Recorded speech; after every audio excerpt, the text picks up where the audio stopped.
दोस्तों, आज की हमारी कहानी है बंधन से मुक्त। 2 महीने भी बीते नहीं थे उसकी शादी को। उसे यह कहकर ब्याह कर लाया था कि उसे खूब पढ़ाएंगे लिखाएंगे और एक अफसर बनाएंगे। अर्चना ने भी यही प्रस्ताव मानकर सास ससुर को अपने होने वाले पति रमन के सामने अपनी स्वीकृति प्रदान की थी।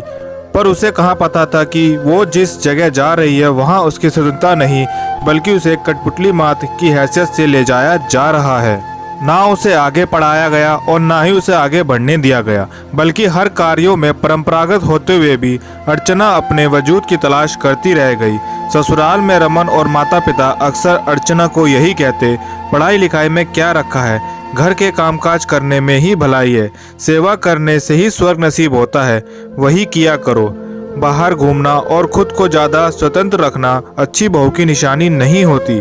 अर्चना चुपचाप सबकी बातें सुनती। उसके खाने पीने, उसके पहनने ओढ़ने पर भी सभी प्रकार का बंधन लगा दिया गया।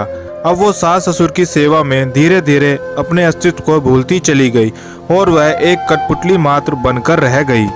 रमन बोला, चलो मैं तुम्हें चटपटे गोलगप्पे खिलाता हूँ। अर्चना अचानक बेहद खुश हो गई कि रमन ने उसे बाहर ले जाने का फैसला किया था।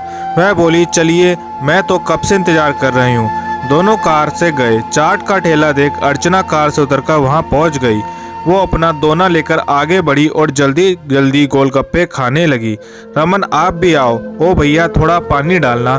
रमन मानो नींद से जागा। उसे तो ख्याल ही नहीं रहा कि उसकी नई नवेली दुल्हन कब कार से उतरकर चाट वाले ठेले की ओर बढ़ गई थी। अर्चना को चटकारे लेकर गोलगप्पे का पानी पीते देख रमन का सिर सनक गया। ये उसके अभिताज्य जीवन शैली पर करारा तमाचा था। अर्चना, घर चलो। ना चाहते हुए भी रमन की आवाज में तलखी उभर आई थी। आसपास खड़े लोग घूर कर देखने लगे तो अर्चना फटाफट दोना फेंककर कार में बैठ गई। रमन ने चाट वाले को 50 का नोट पकड़ाया और कार में बैठ गया। वह बेचारा चाट वाला लौटाने के लिए खुले पैसे गिनता ही रह गया। उससे वापस पैसे क्यों नहीं लिए? अर्चना ने भोलेपन से पूछा। जवाब में रमन क्रोधित हो गया और कहा, अर्चना, तुम बड़े परिवार में शादी करके लाई गई हो, बड़े शहर में रहने का तरीका सीखो। तुम जाने माने डॉक्टर रमन कुमार की पत्नी हो। इस तरह सड़क पर गोलगप्पे खाते अच्छी नहीं लगती। अर्चना एक मध्य वर्गीय परिवार की थी, लेकिन रमन का परिवार उच्च कुलीन था।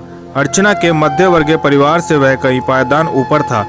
जब रमन शादी के लिए अर्चना को देखने आए थे, उसकी सादगी और भोलेपन को देखकर उसकी तरफ आकर्षित हो गए थे। माँ ने भी थोड़ी ना नुकुर के बाद ठीक है, घरेलू सी लड़की कहकर दबकर रहेगी सोचकर उसकी पसंद पर अपनी स्वीकृति की मोहर लगा दी। हम तो अपनी बहू को रानी की तरह रखते हैं, लोगों से कहती, लेकिन सच्चाई तो कुछ और ही थी। उन्हीं दिनों रमन को हिमाचल जाना पड़ा। वो अपने साथ अर्चना को भी संग ले गया। रास्ते में गिरते बर्फ का सुंदर दृश्य देख अर्चना का बच्चा सा मन खिल उठा। वह बार बार बस रुकवाने का आग्रह करती रही।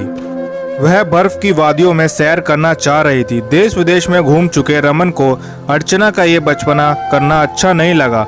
वो अर्चना को चुप रहने को बोला और उसे काफी डांट फटकार कर फिर बस में आखिरी सीट पर बैठा दिया। दहशत और अपमान के कारण अर्चना की आंखें डबडबा गई। वह बस में उपस्थित लोगों की सहानुभूति और उपहास का पात्र बन गई। फिर पूरे रास्ते में नजरें झुकाए अर्चना चुपचाप बैठी रही। वो खोई खोई सी रहने लगी थी। हंसना, रूठना, चहकाना तो दूर, उसके चेहरे पर मुस्कान भी गायब रहने लगी थी। इसी दौरान पता चला कि अर्चना गर्भवती है। पारिवारिक तकलीफ के तले दबी अर्चना के गर्भ में पल रहे भ्रूण का विकास रुक गया था। इस तरह दिन भर अर्चना गर्भावस्था की स्थिति में भी जी तोड़ काम करती थी। एक दिन अचानक अर्चना के पेट में दर्द उठता है। फिर अफरा तफरी में उसे अस्पताल ले जाया जाता है, जहां उसका बच्चा गर्भ में ही दम तोड़ देता है। बच्चे को खोने के बाद अर्चना जिंदा लाश मात्र बनकर रह गई। अर्चना को उसके सास ससुर ताने देते रहे कि हमारे वंश की रक्षा नहीं कर पाई, इतना ख्याल तो रखती तू तेरा, तू अपना ख्याल नहीं रख पाई, हमारा वंश कैसे चलेगा। अर्चना चुपचाप सी खड़ी सब सुनती रही। अब वो अंदर से पूर्ण रूप से टूट चुकी थी। ना कोई तरंग, ना कोई उमंग, बस वो मर्यादाओं के बंधन में बंधी। अपने सपनों को टूटने के बाद, फिर अपने बच्चों को खोने के बाद, एक हंसती खेलती लहरों के सामने बहती रहने वाली अर्चना अपने स्वाभाविक सौंदर्य को बस एक ठहरे हुए पानी के कुंड के समान बना ली, जिसमें जीने की आशा लगभग उसके भीतर खत्म हो चुकी थी। अत्याचार को सहन करते करते वो भूल चुकी थी कि उसे अपना भी एक अस्तित्व है। अब रमन को भी अर्चना की ऐसी हालत देखकर चिंतित रहने लगा। उसे लगा कि उसने अर्चना के साथ बहुत गलत बर्ताव किया है। उसे एहसास हुआ कि मर्यादाओं की एक दीवार खड़ी करके उसने अर्चना के साथ अन्याय किया है। केवल प्रेम भरा हृदय ही उसे सैलाब को थाम सकता था। अर्चना को अवसाद से उबारने का एक ही रास्ता था कि उसे पूर्ण स्वतंत्रता दी जाए, जीने का अधिकार दिया जाए। उसे बंधन में बांधकर उसके सपनों को नहीं छीनना चाहिए। ऐसा करने से शायद एक दिन उसके चेहरे पर खिलखिलाहट और मासूमियत लौट आएगी। रमन को एहसास हुआ, मगर अब यह कैसे होगा? अर्चना मुझसे दूर दूर रहने लगी है। मेरे छूने से भी वह सिहर उठती है। हिरन जैसी भयभीत नजरों से मुझे देखने लगती है, मानो मैं उसका शिकार करने वाला हूँ। दूसरे दिन रमन का अस्पताल में मन नहीं लगा तो वह जल्दी घर लौट आया। सामने रमन की माँ अपनी बहू अर्चना पर क्रोधित हो रही थी। हमारा खानदान उच्च कुल का है। ये छोटी छोटी हरकतें बहू तुम्हें शोभा नहीं देती। कायदे कानून में रहो तुम। अर्चना दुबक कर दीवार के एक कोने पर निढाल होकर बैठ गई और उसकी आंखों से अश्रुधारा बहने लगी। तभी रमन ने अपनी माँ से कहा, उस पर गुस्सा क्यों कर रही हो माँ? जाने दीजिए, सब सीख जाएगी अर्चना। माँ ने रमन का यह बदला हुआ रूप देखकर उससे कहा कि क्यों रमन, आज तू कैसे अपनी बीवी की हिमायती बन रहा है? एक तो हमारे वंश का नाश हो गया और इसकी जिम्मेदार अर्चना है। यह सुनकर रमन इस बार चुप नहीं रहा और अपनी माँ से कहा, माँ शांत हो जाओ, तुम भी किसी घर की बहू हो। जब तुम नई आई थी तो तुम्हारे आगे भी जिम्मेदारियों की परीक्षा थी। क्या तुमने संघर्ष नहीं किया? आज तुम एक समाज की प्रतिष्ठित महिला में गिनी जाती हो। एक महिला होकर तुम एक महिला का दर्द नहीं समझोगी तो आगे का जीवन बहुत कठिन हो जाएगा। माँ, उसे जीने दो अपनी जिंदगी। उसे हर छोटी से छोटी चीजों में खुश रहने दो। वह जो करना चाहती है उसे करने दो। उसे उड़ने दो पंख फैलाकर, ताकि वह अपना सपना पूरा कर सके। रमन की बात सुनकर माँ चुपचाप सोफे पर बैठ गई, जैसे रमन ने उसकी आंखें खोल दी हों।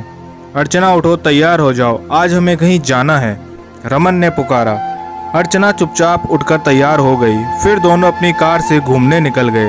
रास्ते में चाट वाले का ठेला देखकर रमन ने गाड़ी रोक दी और अर्चना से कहा, यह शहर का सबसे प्रसिद्ध चाट वाला है। तुम्हें जितने गोलगप्पे चाट खानी है जाकर खा लो।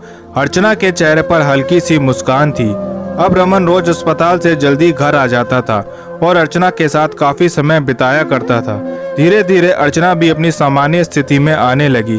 अब खाने की टेबल पर अर्चना को रमन का इंतजार नहीं करना पड़ता था। दोनों एक साथ बैठकर ही खाना खाते थे।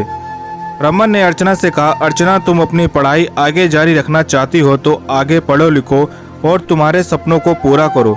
मैं तुम्हारे साथ खड़ा हूँ हर परिस्थिति में। पर तुम मुझसे वादा करो कि तुम मेरी हंसती खिलखिलाती हुई अर्चना बनकर दिखाओगी। मैं तुम्हें इस तरह उदास नहीं देख सकता। मैं तुम्हें बेहद प्यार करता हूँ। अर्चना भी मानो एकदम विस्मय होकर रमन की बातों को सुनती जा रही थी। रमन का इस प्रकार बदला व्यवहार देखकर अर्चना फूले ना समा रही थी। उसके चेहरे पर दोबारा बाहर आ गई हो।